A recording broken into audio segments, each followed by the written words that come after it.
이어서 현물시장 전략을 알아보겠습니다. 증권가 연구원들 오늘 장에서 어떤 전략 주고 있는지 화면을 통해서 확인을 해보겠습니다. 먼저 우리투자증권 강영철 투자전략팀장입니다. 반기말 윈도우 드레싱 가능성이 점증하고 있다라는 점을 주목을 하고 있습니다. 대신증권 김영일 연구원입니다. 코스피 단기 저점을 확인했다면서 경기 민감 업종 중심으로 대응을 해보자라는 의견을 제시를 하고 있습니다. 이어서 동양증권 조병현 연구원입니다. G2의 경기 모멘텀 회복에 주목을 하자 화학과 철강, IT 업종 중심으로 관심을 갖자라는 전략을 제시를 했습니다. 현대증권 배성영 연구원입니다. 글로벌 제조업 지수의 강세에 따른 반등 시도 흐름이 지속되고 있다라는 점을 들고 있습니다. 자, 이렇게 증권가 연구원들의 의견을 살펴봤는데요. 여전히 시장에 대해서는 좀 낙관 눈을 좀 많이 이야기를 하고 있고 그렇기 때문에 매수에 대한 전략적으로 업종상의 움직임들을 많이 좀 짚어주고 있습니다. 자, 이 중에서 우리투자증권 강현철 투자전략팀장 만나보겠습니다. 팀장님 안녕하세요. 네, 안녕하십니까. 네, 어느덧 6월의 마지막 거래일입니다.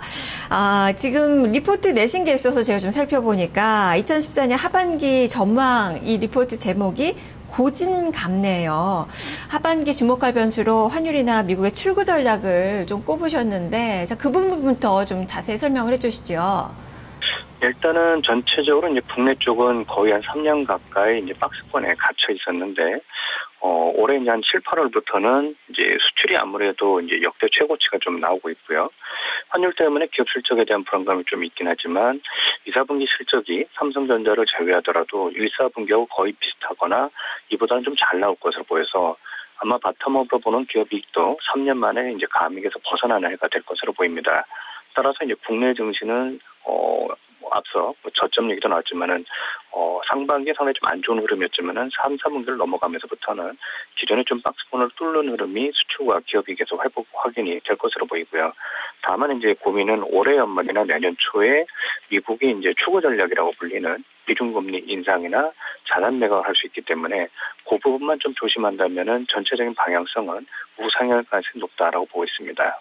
네, 환율의 경우에는 그렇다면 추가적으로 더 밀릴 가능성, 연저점을 계속 경신하고 있는데, 세 자릿수까지도 하반기에는 좀 예측을 해봐야 될까요?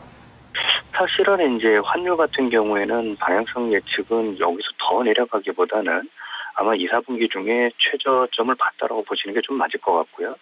더 관건은 사실 이제 환율이 이렇게 많이 떨어지면은 기업 실적이 이제 훼손될 수 있다, 이 부분인데, 투자자분들이 이제 생각하셔야 할 것은 과거에 봤더니 수출이 늘어나면서 환율이 내려가는 국면에서는 오히려 전체 기업이 늘어났던 적이 많았기 때문에 요즘에 이제 환율 하락을 지나치게 이제 부정적인 것보다는 수출이 잘 돼서 달러가 많이 들어오면서 상대적으로 원화가 절상되는 국면으로 본다면은 오히려 물건 많이 파는 그런 좀 좋은 신호로도 볼 수 있다라고 생각하고 있습니다. 네, 그렇다면 이런 변수들 속에서 코스피가 어떤 움직임을 펼치는지를 봐야 될 텐데 하반기에도 계속적으로 코스피 지수 박스권의 흐름이 나타날지 여전히 박스권 상단이 막힌 성장 동력 부재의 그런 모습을 좀 펼칠지 그리고 어떤 또 업종들 중심으로 관심을 가져야 될지 구체적으로 좀 설명을 해주시죠. 네, 박스권이라는 게 이제 코스피 기준으로 한 2,050에서 2,100 정도가 되는데요. 이번 기회에 이제 이 부분을 좀 돌파할 수 있고 주 동력은 사상 최대의 수출과 그리고 3년 만에 이제 감익에서 벗어나는 기업이익이 될 가능성이 높다라고 보고 있습니다.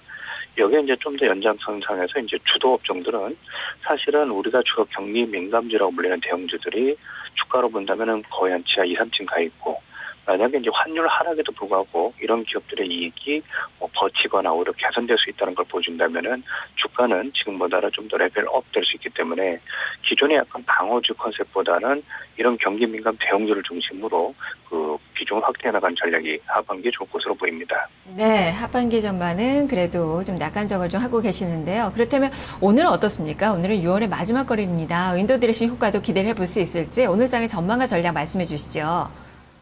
일단은 이제 주중에 저점을 확인을 했다고 보고 있기 때문에 전체적인 방향성은 그렇게 나쁘지는 않을 것으로 보이고요.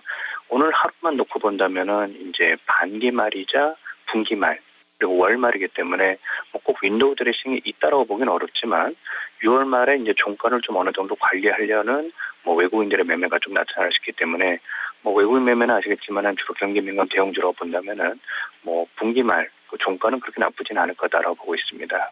네, 알겠습니다. 말씀 잘 들었습니다. 네, 강현철 투자전략팀장과 함께 현재 전략 살펴봤습니다.